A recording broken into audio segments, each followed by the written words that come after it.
Khalifah pertama di dunia adalah Abu Bakar As-Siddiq. Beliau ditetapkan sebagai khalifah segera setelah Nabi Muhammad wafat tahun 632.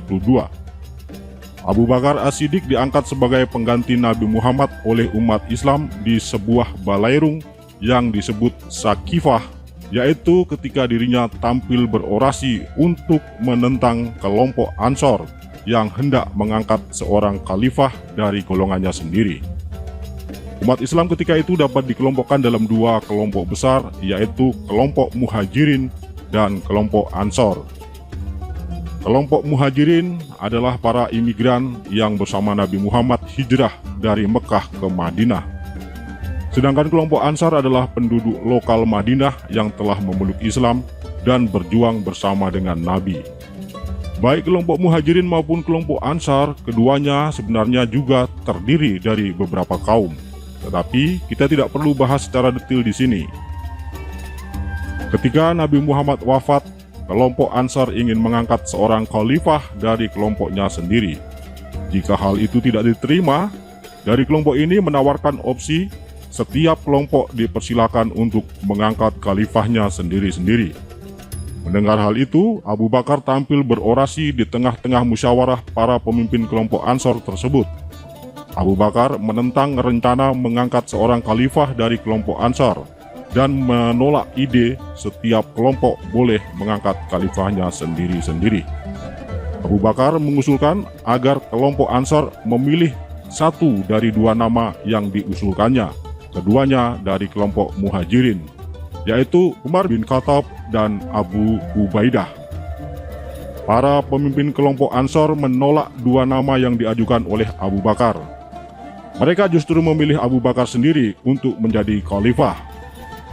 Abu Bakar tidak lain adalah mertua Nabi Muhammad, ayah Aisyah. Abu Bakar adalah salah satu dari 10 sahabat Nabi yang dijamin masuk surga oleh Nabi. Setelah para pemimpin kelompok Ansar sepakat untuk memilih Abu Bakar sebagai khalifah, seluruh kaum dalam kelompok itu kemudian membaiat Abu Bakar sebagai penerus kepemimpinan Nabi Muhammad untuk memimpin kaum muslimin. Mengetahui bahwa orang-orang Ansor telah membaiat Abu Bakar sebagai khalifah, orang-orang Muhajirin pun ikut berbaiat juga, termasuk juga orang-orang dari Bani Hashim yang adalah klan Nabi Muhammad. Dari jalur ayah, Abu Bakar termasuk juga bagian dari Bani Hashim. Setelah mayoritas kaum muslimin telah membaiat Abu Bakar sebagai khalifah, tetapi ada juga kelompok kecil yang tidak. Ali bin Abi Thalib, menantu Nabi Muhammad, awalnya juga tidak ikut membaiat Abu Bakar. Orang-orang yang menolak Abu Bakar sebagai khalifah menganggap bahwa Nabi Muhammad sebelum wafat telah menunjuk Ali sebagai penggantinya. Pengangkatan Abu Bakar sebagai khalifah dipandang sebagai sebuah sabotase yang dilakukan oleh Abu Bakar di saat Ali sedang berduka dan mengurus jenazah Nabi. Namun orang-orang yang membaiat Abu Bakar menganggap bahwa Nabi tidak pernah menunjuk siapapun yang akan menggantikan dirinya. Perbedaan pendapat itu mulai menimbulkan benih-benih perpecahan di kalangan kaum muslimin. Melihat tanda-tanda perpecahan mulai muncul, 6 bulan setelah pengangkatan Abu Bakar sebagai khalifah, Ali bin Abi Thalib akhirnya membaiat juga Abu Bakar sebagai khalifah, yaitu ketika Fatimah As-Zahra telah wafat. Abu Bakar menjadi khalifah hanya 2 tahun lamanya, yaitu tahun 632 hingga tahun 634. Abu Bakar wafat karena sakit, kemudian digantikan oleh Umar bin Khattab.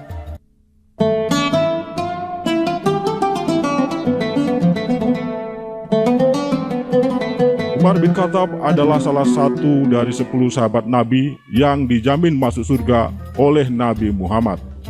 Ia adalah seorang panglima perang yang tangguh dan ahli strategi yang jenius. Umar bin Khattab dipandang sebagai khalifah terhebat sepanjang masa. Di bawah kepemimpinannya, umat Islam melakukan ekspansi yang sangat signifikan dengan menaklukkan Kekaisaran Sasan di Persia dan merebut 2/3 dari wilayah kekuasaan Kekaisaran Romawi Timur. Bukan hanya itu, Umar bin Khattab juga berhasil merebut dan menduduki Palestina. Namun, di balik kebesaran Umar, ada juga kelompok-kelompok yang menolaknya sebagai khalifah. Para pendukung Ali bin Abi Thalib tetap menganggap Ali yang berhak untuk menjadi khalifah, sekalipun Ali telah membaiat Umar sebagai khalifah. Umar bin Khattab menjadi khalifah 10 tahun lamanya, yaitu dari tahun 634 hingga tahun 644. Dia wafat ditikam oleh seorang budak yang bernama Abu Lukluk atau biasa disebut juga Fairuz. Fairuz adalah mantan prajurit Kekaisaran Sasan dari Persia yang ditaklukkan oleh tentara kaum muslimin. Dalam penaklukan itu, Fairuz ditangkap, kemudian dijadikan budak di Madinah. Pada suatu waktu, ketika Khalifah Umar hendak menjadi imam sholat subuh di Masjid Nabawi, Fairuz menyelinap ke dalam masjid, kemudian menikam sang khalifah, yang membuat sang khalifah meregang nyawa. Jamaah mengejar Fairuz. Dalam keadaan terdesak, Fairuz kemudian memutuskan untuk bunuh diri. Orang-orang Sunni menganggap Fairuz sebagai pengkhianat, tetapi orang-orang Syiah menyebutnya sang pemberani.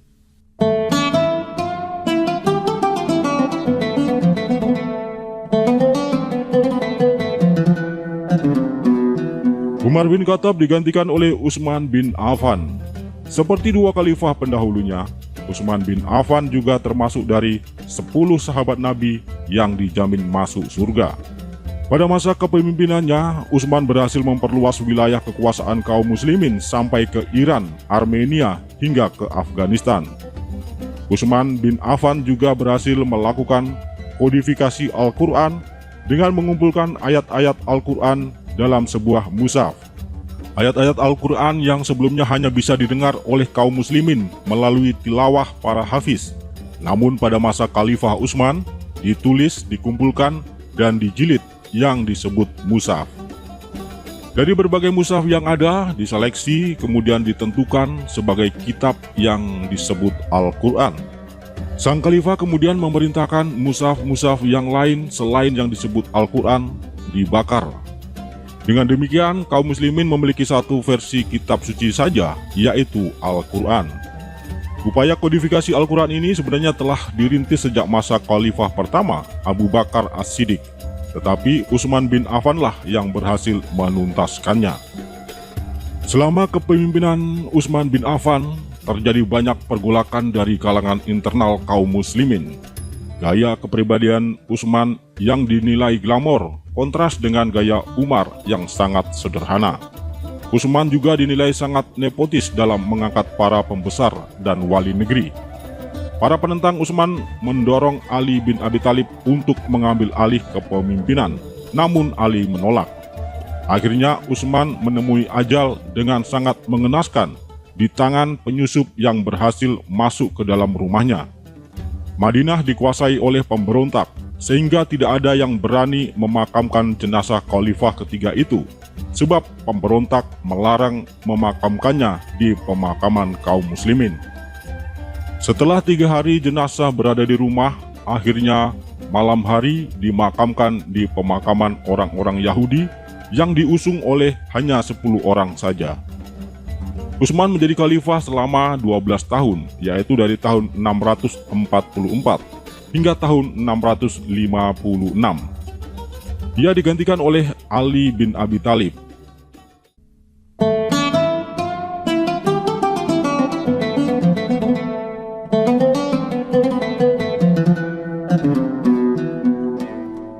Kematian Khalifah Utsman membuat kegentingan mencekam dunia Islam yang telah membentang luas dari Afrika Utara hingga Persia. Tidak ada lagi figur yang pantas untuk menjadi khalifah keempat selain Ali bin Abi Thalib. Ali dibaiat secara massal oleh semua kelompok tanpa perlu musyawarah. Mulanya Ali menolak, tetapi akhirnya menerima ditunjuk sebagai khalifah untuk menggantikan Nabi Muhammad memimpin kaum muslimin. Seperti ketiga khalifah sebelumnya, Ali termasuk dalam 10 sahabat Nabi yang dijamin masuk surga. Ali adalah laki-laki pertama yang berbaiat kepada Nabi Muhammad dan memeluk Islam. Dia berasal dari klan Bani Hashim seperti Nabi. Ali adalah keponakan Nabi sekaligus menantu karena perkawinannya dengan putri Nabi yaitu Fatimah As-Sara. Ketika Ali menggantikan Utsman sebagai khalifah, Muawiyah bin Syufan yang ketika itu menjabat wali negeri Suriah, yang juga masih mempunyai hubungan kerabat dengan Khalifah Utsman, menuntut agar seluruh kaum dan keturunan para pelaku pembunuhan kepada Khalifah Utsman dibinasakan. Namun Ali menolak dan hanya menghukum pelakunya saja. Keputusan Ali ini tidak dapat diterima oleh Muawiyah bin Syufan. Akhirnya meletuslah perang antara kedua belah kubu yang terjadi di Basra, perbatasan antara Irak dan Suriah. Perang itu kemudian dikenal dengan nama Perang Siffin. Perang Siffin dimenangkan oleh pihak Ali, tetapi Ali tidak memberikan hukuman kepada Muawiyah, melainkan diselesaikan dengan perdamaian. Tindakan Ali itu sebenarnya bagian dari upayanya untuk menyatukan kaum muslimin yang mulai terpecah belah oleh kepentingan-kepentingan kelompok. Namun, dari kalangan pendukung Ali sendiri, ada yang tidak setuju dengan perjanjian damai itu. Kelompok yang menentang keputusan itu kemudian dikenal dengan sebutan kaum Khawarij. Kaum Khawarij adalah kelompok fundamentalis yang memahami ajaran Islam secara letterlux. Kelompok ini sebenarnya mempunyai semangat keagamaan yang tinggi dan saking tingginya semangat untuk menjaga kemurnian Islam, sehingga pemahamannya menjadi sempit dan tidak bisa menerima adanya perbedaan pendapat. Dari kelompok ini pula lah pelaku pembunuhan Khalifah Utsman berasal. Kelompok ini awalnya menjadi pendukung fanatik Ali bin Abi Thalib, tetapi setelah kesepakatan damai antara Ali dengan Muawiyah, kelompok ini menjadi penentang Ali yang paling radikal. Dan akhirnya Khalifah keempat itu wafat oleh pedang beracun yang ditikamkan kepadanya ketika sedang menunaikan salat subuh. Ali bin Abi Thalib mengakhiri hidup melalui tangan seorang Khawarij bernama Abdurrahman bin Muljam. Ali bin Abi Thalib menjadi khalifah selama 5 tahun, yaitu dari tahun 656 hingga tahun 661. Ia digantikan oleh putranya Hasan bin Ali.